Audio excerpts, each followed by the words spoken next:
Voilà, donc je vais intervenir sur celle-ci. Donc, ce qu'on appelle les jeunes éloignés de l'emploi, c'est le dispositif Sésame. Il y a quelques points d'actualité, donc je vais en profiter pour les donner. Juste par rapport à la complémentarité des aides individuelles Pôle emploi, parce que c'est vrai que c'est un vrai sujet.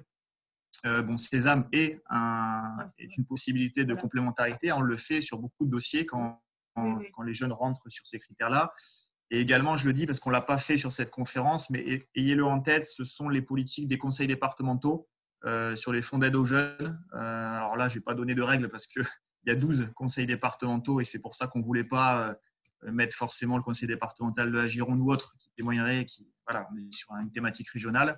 Mais voilà, les fonds d'aide aux jeunes, il faut regarder la politique du département et ça peut être aussi un moyen de compléter les aides des AIR ou les AIF. Donc, sur le dispositif Sésame, en quelques mots, la plupart le connaissent. C'est un dispositif qui a été créé en 2015, à l'époque par le ministère Jeunesse et Sport. On est bien sur un dispositif spécifique à nos secteurs qui balaye aussi bien le secteur animation que le secteur du sport. C'est un dispositif qui est doté de 3,5 millions d'euros par an de la part de notre ministère, désormais Éducation nationale, Jeunesse et Sport. Et qui a pour objectif de faire entrer entre 1000 à 1500 jeunes en France par an.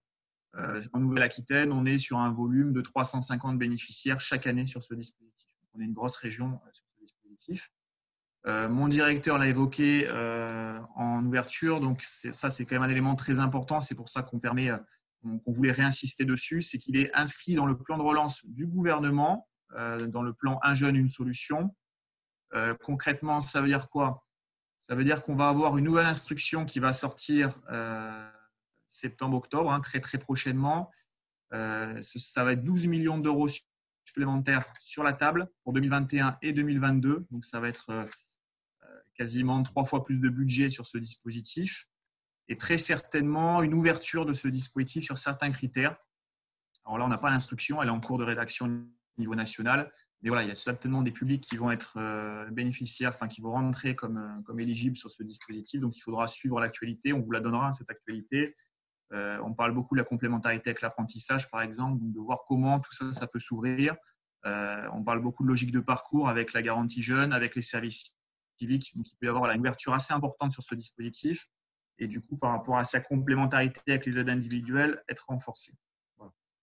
Son objectif, c'est d'accompagner des jeunes vers une qualification professionnelle dans le secteur du sport et de l'animation. Le public, donc on est sur 16-25 ans, la veille des 26 ans concrètement. Dérogation de 30 ans pour les personnes reconnues en situation de handicap. Et ensuite, le critère qui a évolué depuis 2018, on est soit sur un critère géographique, donc on regarde la domiciliation du jeune, zone de revitalisation rurale, donc c'est une ville qui est classée, ou quartier politique de la ville. Donc là, c'est une adresse, c'est une rue qui est classée au niveau national. Si ce jeune n'est pas domicilié dans un critère géographique principal, on va regarder le critère social. Et là, il y a pas mal de critères sociaux qui ont permis depuis 2018 d'ouvrir un peu le dispositif. Le principal, c'est la non-imposition. Donc, on a beaucoup de jeunes qui ne sont pas situés en territoire prioritaire, mais qui sont non imposables ou rattachés au foyer fiscal de leurs parents qui est non imposable et qui du coup bénéficient de ce dispositif. Donc ça a quand même été une belle avancée. On communique beaucoup dessus, mais il faut vraiment en avoir conscience que les critères sociaux comme l'imposition, la garantie jeune, un jeune qui est suivi par la PJJ, par l'école de la deuxième chance, il y a cette ouverture-là qui est quand même assez intéressante. Le volume, je l'ai évoqué tout à l'heure. On a un dispositif qui est vraiment déployé sur 2 axes importants. Le premier, c'est la préformation. Je ne vais pas rentrer dedans. Une bonne partie d'entre vous le connaissent, voire même les personnes qui sont présentes aujourd'hui le mettent en place. L'ADR conventionne avec des structures, associations ou organismes de formation. Ces structures-là sont chargées d'accompagner des jeunes pendant 6 à 12 mois sur des parcours individualisés de préformation pour permettre de rentrer en formation. Et le deuxième axe sur lequel je vais insister davantage, donc le soutien financier à la formation professionnelle, jeunesse et sport. Et là, notre politique actuelle, alors je dis notre politique, c'est une discussion aussi avec mes collègues des directions départementales. On a des instructions nationales, mais on a aussi des adaptations régionales. Et la politique actuelle sur 2020, elle est de 2 000 euros maximum sur les frais pédagogiques par jeune et par formation. Alors, j'insiste là-dessus, c'est-à-dire qu'un jeune qui a une formation de 2 ans n'aura que 2 000 euros sur sa formation, mais un jeune qui a bénéficié de 2 000 euros sur un BP il y a 1 an, il y a 2 ans, il y a 3 ans, par exemple, et qui demain est à nouveau dans les critères, peut à nouveau bénéficier de ces 2 000 euros sur un DEGEPS, par exemple, ou sur un autre BPGEPS. Donc, on est vraiment aussi sur l'évolution des carrières. Donc, ça peut être 2 fois 2 000 euros pour un même jeune. L'aide est plafonnée sur les CQP et les titres. On l'a plafonné à 1 500 euros maximum, toujours sur les frais pédagogiques. Et enfin, ça, c'est une grosse innovation régionale qui n'existe pas dans les autres régions, clairement, et qui a été mise en place l'an dernier. C'est le bonus mobilité. Alors, c'est complémentaire aussi avec les aides qu'ont pu évoquer nos partenaires du Conseil régional Pôle emploi. Mais pour un jeune qui doit effectuer 80 km entre son domicile et l'organisme de formation, qui est sur une formation BPDE et qui est non imposable, on va regarder la fiche d'imposition, difficulté financière, on va l'aider à hauteur de 500 euros. C'est les 2 000 euros plus les 500 euros. Les 2 000 euros sont versés à l'organisme de formation, ça réduit le coût pour le stagiaire. Et par contre, les 500 euros qui sont là pour l'aider dans ses déplacements, son logement, etc., les frais annexes, ces 500 euros-là sont versés directement sur le compte bancaire du jeune dès le début de sa formation. Voilà, donc ça, c'est quand même un coût supplémentaire. En 2019, on l'avait lancé, on était à 100 km. Là, désormais, on a 80 km. Donc, on a plus de jeunes qui sont potentiellement éligibles à ce bonus mobilité. Voilà pour les informations sur Sésame. Je ne vais pas forcément en dire plus. Ce qui est important, c'est que vous avez le site internet, je ne vais pas l'ouvrir, mais vous avez le site internet de la DRDJ-SCS qui précise toutes ces informations Sésame. Vous avez les fiches de renseignement à jour sur la politique 2020. Et puis surtout, je le dis, la courroie, enfin le rôle pivot central de mes collègues des directions départementales, ce sont eux qui étudient, accompagnent chacune des demandes financières. Parfois, ils ne sont pas éligibles à Sésame, mais on les oriente aussi vers d'autres dispositifs. Donc ça aussi, c'est un rôle important au niveau départemental. Et voilà, toutes les démarches de financement via le dispositif Sésame sont à faire auprès de la direction départementale, et ceci avant l'entrée en formation. Voilà pour le dispositif Sésame. Je ne sais pas s'il y a des questions, Christophe, là-dessus.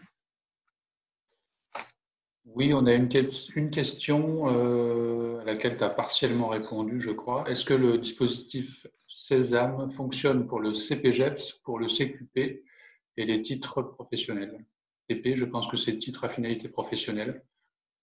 Alors CPGEPS, BPDE, on ne va pas sur le DES, c'est pas la. Pardon, la question concerne le bonus mobilité. Sur le bonus mobilité, on est uniquement pour l'instant sur le BP et DE. C'est un choix régional. On se revoit avec nos collègues, avec mes collègues des directions départementales systématiquement en janvier pour réajuster un peu notre politique. Mais à ce jour, voilà, on est sur des financements de BPDE, sur le bonus mobilité. Donc voilà, ce qui est important, c'est que voilà, on vous transmettra les informations sur son évolution 2021. Voilà, on sait qu'aussi aujourd'hui, il y a des jeunes qui sont pas mal en difficulté financière pour rentrer en formation du fait de la crise sanitaire. Ça les a des fois coupés dans un emploi estival. Voilà, rapprochez-vous des directions départementales. Mes collègues sont là. Voilà, il y a le site internet avec tous les cours. Vincent, une question sur la complémentarité du Sésame. Est-ce que le Sésame est cumulable avec le CPF? Oui, tout à fait, ouais, tout à fait. C'est ce qu'on souhaite d'ailleurs. C'est pas obligatoire. On n'est pas sur un principe de complémentarité obligatoire, mais effectivement, on souhaite aussi orienter le jeune vers un CPF ou vers une aide individuelle côté région, côté Pôle emploi ou une aide du conseil départemental. Et enfin, peut-être une dernière question qui concerne le traitement administratif des demandes, je pense. Quel est le délai de traitement d'une demande Sésame? Ouais, c'est assez rapide, honnêtement. C'est assez rapide. On n'a pas de commission. Donc là, voilà, le point d'entrée, c'est le référent départemental. Quand le dossier est complet, il faut le transmettre avant l'entrée en formation. Au niveau de la validation régionale, ça se fait en moins d'une semaine quasiment à chaque fois.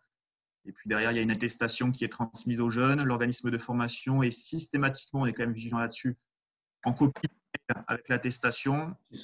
Après, le versement de la subvention, ça peut prendre un petit peu plus de temps. Ça, par contre, sur le versement de la subvention, je le reconnais. Mais sur la validation, ça va assez vite.